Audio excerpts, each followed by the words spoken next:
नमस्कार साथियों। आज मैं आपको खुदीराम बोस जो कि स्वतंत्रता सेनानी थे, क्रांतिकारी वीर थे, उनके बारे में उनकी कहानी पर चर्चा करेंगे। खुदीराम बोस जिनको 18 साल की उम्र में, छोटी उम्र में ही फांसी दे दी गई थी। 11 अगस्त 1908 की बात है, उनकी फांसी का दिन था, तड़के सुबह। उससे एक रात पहले वो जब जेल में बैठे हुए थे तब उन्होंने जेलर को बुलाया और कहा कि मुझे कुछ आम खाना है। उन्होंने आम खाने की अपनी इच्छा व्यक्त की।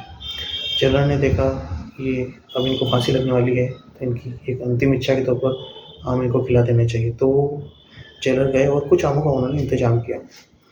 जेलर ने उनको आम ला करके दिए, फिर वो सेल में रख करके चले गए आम को। सुबह जब वापस जेलर आए उनको तड़के 11 अगस्त को फांसी स्थल पर ले जाने के लिए खुदीराम को, तो उन्होंने आम देखे जेलर ने, तो वो ज्यों के त्यों पड़े हुए थे। खुदीराम को उन्होंने पूछा कि खुदीराम तुमने आम क्यों नहीं खाए? इस पर खुदीराम बोले कि जिसको सुबह फांसी लगने वाली हो वो आम खा करके आखिर क्या करेगा।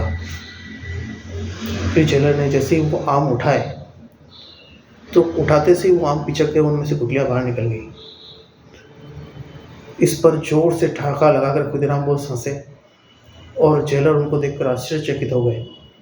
और जेलर कहने लगे कि खुदीराम तुमने आम के अंदर हवा भर के ऐसे रख दिए कि मैंने धूप में बाल सफ़ेद नहीं किए और मैं धोखा खा गया और तुमको कहता हूँ कि आम चूसो आम चूसो।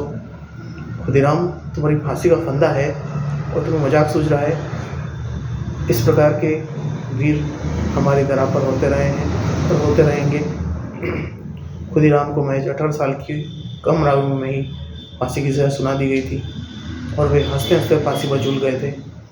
उस रात को भय तो एक कोने में पड़ा हुआ था, लेकिन साहस अपना सीना ताने खड़ा था खुदीराम बोस के रूप में।